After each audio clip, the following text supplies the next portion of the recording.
Shalom everybody, this is Amir and this is a very special breaking news update.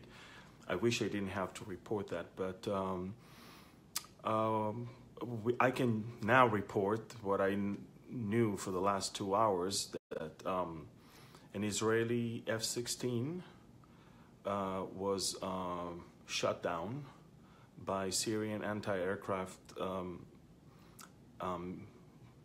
fire, and he managed to get back to Israeli space. Pilots were able to eject above Israeli ground. Both pilots are alive. They're minorly injured, but the Israeli jet is gone. It was shut down. This is an escalating situation in northern Israel right now. 2.5 hours ago, Iranian drone was intercepted flying towards Israel. We monitored the situation, and then once it was above Israeli ground, an Apache helicopter was sent to intercept and destroy it. Side by side with that, Israeli F-16s were immediately sent to destroy Iranian targets in Syria. And throughout that activity, an Israeli plane was damaged, and the pilots had to return back, eject and abort, and the plane is crashed and the pilots are alive. This is by far the most severe incident since the war with Lebanon in 2006, and the situation is still undergoing.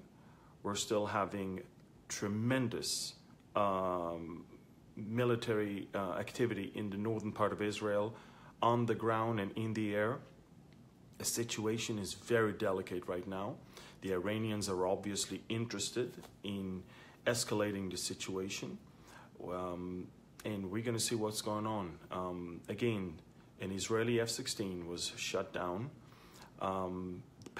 Pilots managed to fly back to Israeli airspace and ejected, and they're alive, thank God. But this is a very severe incident, alongside with a Iranian drone that basically flew all the way into Israel and was shut down by an Israeli Apache helicopter. All of northern Israel right now, as far as the Golan Heights and even the northern part of the Jordan Valley, is feeling the situation right now. Air raid sirens were heard all over, and that is, of course, thanks to the Syrian anti-aircraft fire that triggered that system. The IDF reported of both the Israeli F-16 incident and the Iranian drone incident over the last 40 minutes or so. Again, we don't normally report these things when they happen because we want to make sure that the pilots are either alive, or we want to know what happened with them. Should they be falling into enemy's hands, then of course we're not even talking about these things until we get them back. Again, the pilots are alive, the pilots are in our hands, and an F-16 was shut down.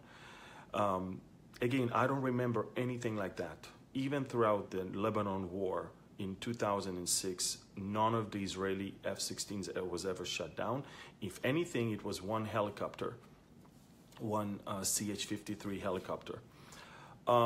So I will just repeat: an escalating situation in northern Israel on the Golan Heights and the border with Syria and Lebanon. An F-16, Israeli F-16, was shut down by Syrian anti-aircraft rockets and fire. He managed to fly all the way back to Israel, and the plane the plane crashed in Galilee, basically. And pilots were able to eject, and they're alive, thank God. Around 4 a.m., the Iranian drone was intercepted entering into Israel. In fact, we monitored the situation before the drone entered Israel, and we immediately sent the Apache helicopter because the drone was very low. An F-16 wouldn't really help here. And the Apache helicopter sent a missile that destroyed the drone. Several Iranian targets in Syria were attacked and destroyed.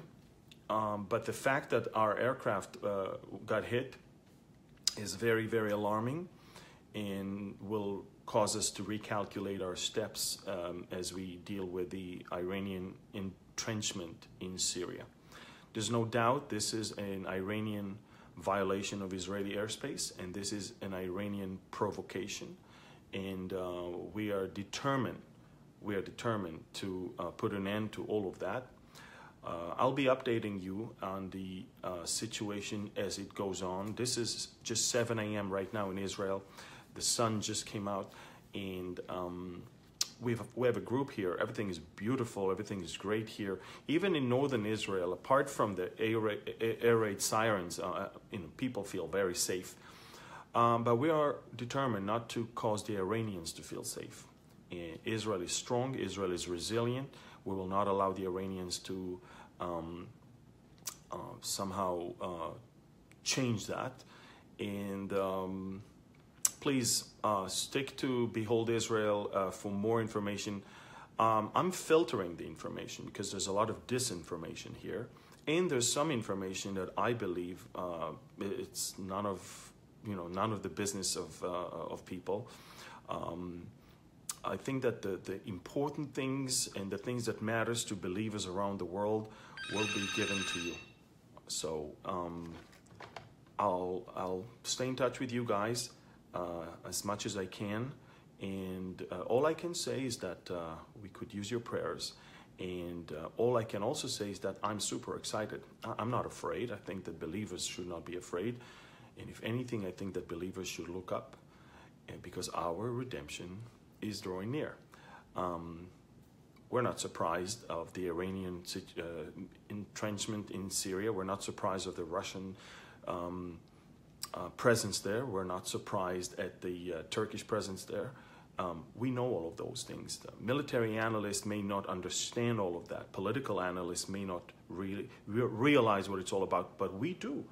We know the times, we know the seasons, we know the players that are supposed to take part in this last scene of the last hour of these last days. And we are super excited because the Word of God is so accurate and so reliable and so, I would say, authentic.